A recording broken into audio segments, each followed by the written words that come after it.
आज खर्चा पानी में हम बात करेंगे प्राइवेट एयरलाइन स्पाइस जेट की बढ़ती मुश्किलों की। जानेंगे कि स्पाइस जेट को कितना घाटा हुआ है, कंपनी के चीफ फाइनेंशियल ऑफिसर के इस्तीफे की असली वजह क्या है। इसके अलावा यह भी जानेंगे कि सस्ती हवाई सेवाएं उपलब्ध कराने वाली एयरलाइन और किन किन परेशानियों से जूझ रही है। एक्सपर्ट के जरिए भी समझने की कोशिश करेंगे कि क्या इन मुश्किलों से एयरलाइन उबर पाएगी और निवेशकों को क्या करना चाहिए। नमस्कार, मेरा नाम दिव्यांशी है और आप देख रहे हैं खर्चा पानी। Private airline company spice jet की मुश्किलें थमने का नाम नहीं ले रही हैं। एक बार फिर इस बजट एयरलाइन को कई बड़े झटके लगे हैं।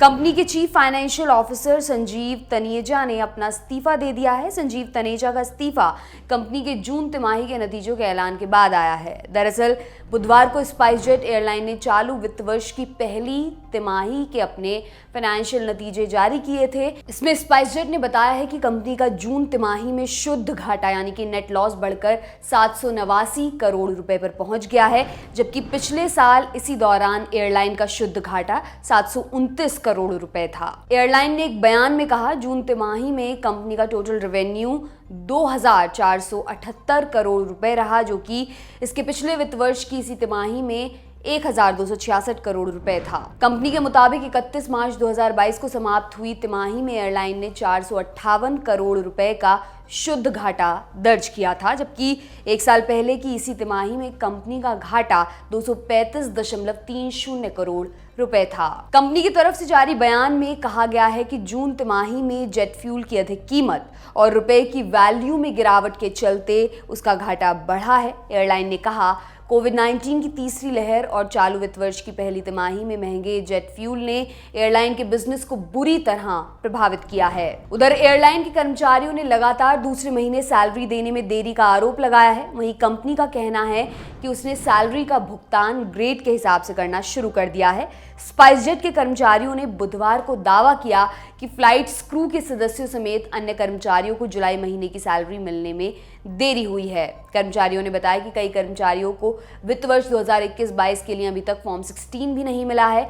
एक कर्मचारी ने न्यूज एजेंसी पीटीआई को बताया कि जून में सैलरी सही समय पर मिली थी। दूसरी तरफ एयरलाइन ने बताया कि हमने आज यानी कि 1 सितंबर से सैलरी का भुगतान करना शुरू कर दिया है। पिछले महीने की तरह इस बार भी वेतन ग्रेड के हिसाब से दिया जाएगा। इस बारे में हमने ब्रोकरेज फर्म प्रॉफिट मार्ट के डायरेक्टर रिसर्च अविनाश गोरक्षर से बात की। आइए उन्हें सुनते हैं। अगर हम थोड़ा सा बैकग्राउंड में जाए तो हमको याद है, हमने आपको बताया था कि स्पाइस जेट को काफी बैंकों ने हाई रिस्क वाला कैटेगरी वाला अकाउंट माना था और तभी कंपनी के दिक्कतें ऑलरेडी काफी बड़ी थी और तभी कंपनी ने जून तिमाही के रिजल्ट्स डिक्लेयर नहीं किए थे। काफी समय तक ये डिलेड थे।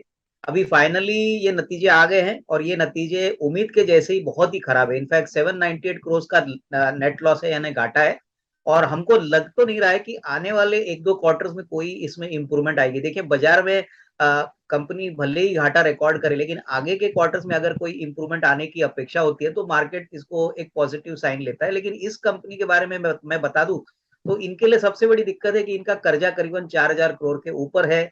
ऊपर से टेक्निकल खराबी भी इनके एयरक्राफ्ट में है। काफी समय तक हमने देखा था कि इनके एयरक्राफ्ट में काफी टेक्निकल दिक्कतें पाई जाएगी थी। और सबसे बड़ी बात, जो बैंक्स है जो यहाँ पे उनको हाई रिस्क बोला है, वहां से इंक्रीमेंटल फंडिंग नहीं आ रही। तो ये घाटा आने वाले क्वार्टर्स में और भी बढ़ सकता है, क्योंकि देखिए तेल की कीमतें तो बढ़ी है लेकिन रुपया वीक हो चुका है। रुपया 80 रुपया है। जो भी इंपोर्ट होता है वो काफी महंगा हो रहा है, क्योंकि अगर रुपया और वीक होता है तो उसका मतलब ज्यादा डॉलर खर्चा करना पड़ेंगे, ज्यादा रुपया इनके इनके कैश फ्लो से जाएगा।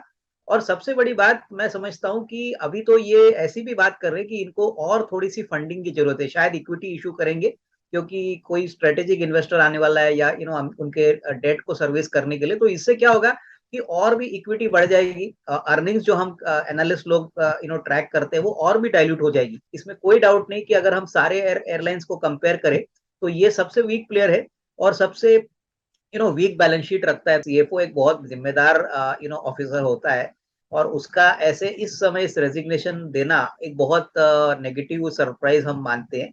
तो डेफिनेटली ये और एक नेगेटिव सरप्राइज है। लेकिन और एक बात जो हमको रिपोर्ट से पता चली है वो ये है कि एम्प्लॉयज को उनका वेतन यानी सैलरीज भी बहुत डिले के साथ आ रहा है।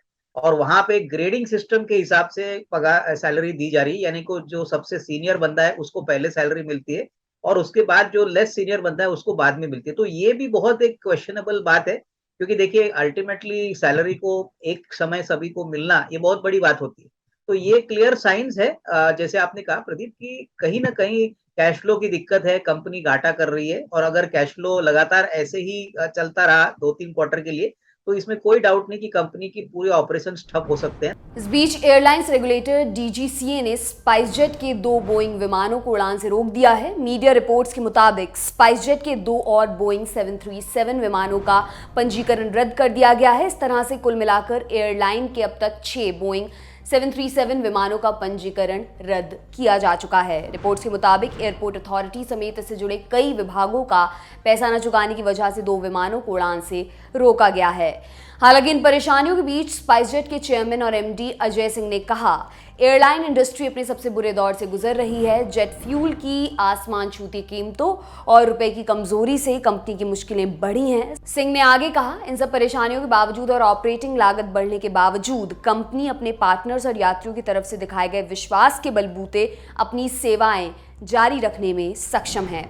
आपको बता दें कि बैंकों ने इस एयरलाइन को दिए गए लोन को हाई रिस्क कैटेगरी में डाल रखा है। रॉयटर्स ने पिछले महीने सूत्रों के हवाले से ये खबर दी, जिसे हमने खर्चा पानी में विस्तार से आपको बताया था।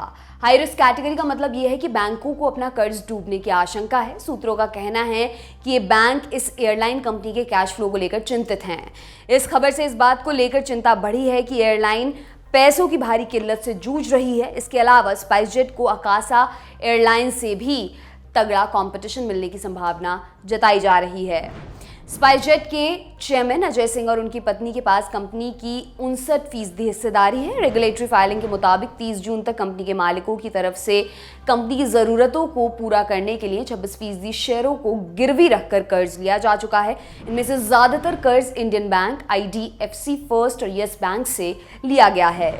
एयरलाइन को लेकर आ रही नेगेटिव खबरों से एयरलाइन कंपनी के शेयरों में भारी उतार चढ़ाव देखने को मिल रहा है। गुरुवार को स्पाइसजेट का शेयर शुरुआती कारोबार में करीब 15% टूट गया। हालांकि बाद में इसमें रिकवरी भी देखने को मिली। दोपहर के वक्त कंपनी का शेयर 5% की गिरावट के साथ 44 रुपए के आसपास ट्रेड कर रहा था।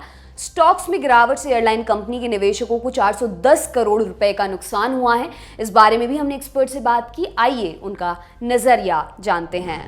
देखिए, मुझे लग रहा है कि एयरलाइन सेक्टर में अभी दिन तो काफी अच्छे हो गए, क्योंकि कोविड पे टाइम पे तो हम सभी जानते थे कि सारे एयरलाइंस को बंद किया गया था। अभी पूरी तरह से नॉर्मल सी आ गई है डोमेस्टिक ट्रैवल में, इंटरनेशनल ट्रैवल में। और हम जो कहते हैं ना कि अनलॉकिंग जो हो रहा है उसका पूरा फायदा एयरलाइन सेक्टर को मिलेगा। लेकिन ये बात मैं ये भी जोड़ना चाहूंगा कि वही एयरलाइंस अच्छी तरह से काम करेंगे जहां पे उनका कैश फ्लो बन रहा है। जैसे कि अगर इंडिगो की बात करें तो भले ही वो नुकसान नेट लॉस पे कर रहा है, लेकिन कैश फ्लोज इनके अभी भी पॉजिटिव है। अभी आपने राकेश जुनवाला की अकासा एयरलाइंस की बात की है, तो अभी अभी नया खिलाड़ी है, पूरी तरह से पैन इंडिया नहीं है, लेकिन इनकी भी फंडिंग पूरी तरह से तैयार है। जेट एयरवेज की भी बातें हम सुन रहे हैं कि वो एयरबस से करीबन 50 न्यू एयरक्राफ्ट खरीदने की बातें कर रहे हैं, तो उनका भी फंडिंग तैयार है। तो जो एयरलाइंस के पास कैश फ्लो नहीं होगा और जहां पे नुकसान कंटिन्यूसली होगा, ऐसे बिजनेस में ज्यादा समय के तक वो एयरलाइन जिंदा नहीं रह सकती। और उस पॉइंट ऑफ व्यू से मुझे लग रहा है कि स्पाइसजेट सबसे वीक प्लेयर है। हालांकि ये पुराना प्लेयर है, लेकिन अगर इनका कैश फ्लो पॉजिटिव नहीं होता है तो उनको उनके ऑपरेशन चलाने में बहुत दिक्कत होगी। और फाइनली कंपनी का तो नुकसान होगा ही, लेकिन पैसेंजर का भी नुकसान होगा, क्योंकि काफी समय तक हमने देखा है कि काफी फ्लाइट्स इनके कैंसिल भी हो चुके हैं, टेक्निकल खराबी एयरक्राफ्ट में पाई गई है। और प्लस अभी ऐसा सिचुएशन हो चुका है कि कंपनी अगर कोई बड़ा सा कदम उठाती नहीं है, अपना इक्विटी किसी फॉरेन इन्वेस्टर को बेचती नहीं, कार्गो डिवीजन जो वो बोल रहे हैं बेचते नहीं, अगर ये बहुत जल्दी नहीं हुआ प्रदीप, तो कंपनी बहुत मुसीबत में और आ सकती है। तो ये मेरे ख्याल से सभी को ध्यान में रखना चाहिए कि एयरलाइन सेक्टर बहुत टफ होता है। आसानी से कंपनी इतनी जल्दी सर्वाइव नहीं होती, और अगर पैसा नहीं आता है टाइम पे तो इनके लिए और भी दिक्कतें आगे बढ़ सकती। गिरता हुआ चाकू जो हम बोलते हैं ना, कभी पकड़ना नहीं चाहिए बाजार में। और वो एक्चुअली स्पाइस जेट के बारे में ठीक है, हमको याद है हमने थोड़े समय पहले आपसे बात की थी, तभी भी शेयर वीक था और अभी आज 15% गिरा है, क्योंकि बाजार भी काफी खराब थे। लेकिन कंपनी के फंडामेंटल्स बहुत ही वीक है। जैसे मैंने कहा, पूरा एयरलाइन सेक्टर में अगर कोई कमजोर प्लेयर है तो वो सबसे बड़ा कमजोर प्लेयर स्पाइस जेट है। और ऐसे कंपनी को सिर्फ भाव के हिसाब से आप अगर खरीदोगे क्योंकि वो सस्ता है, तो ये शायद इन्वेस्टर की भूल होगी।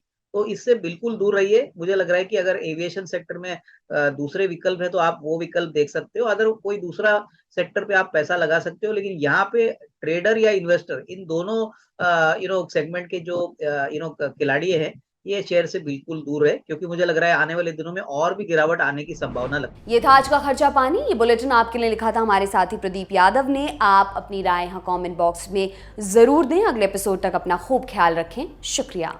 लल्लन टॉप का सबसे ठस ठेठ और ठसकदार बेबी आ गया है लल्लन टॉप का पॉडकास्ट, जिसका नाम है बाजा, और ये बजेगा सिर्फ लल्लन टॉप ऐप पर।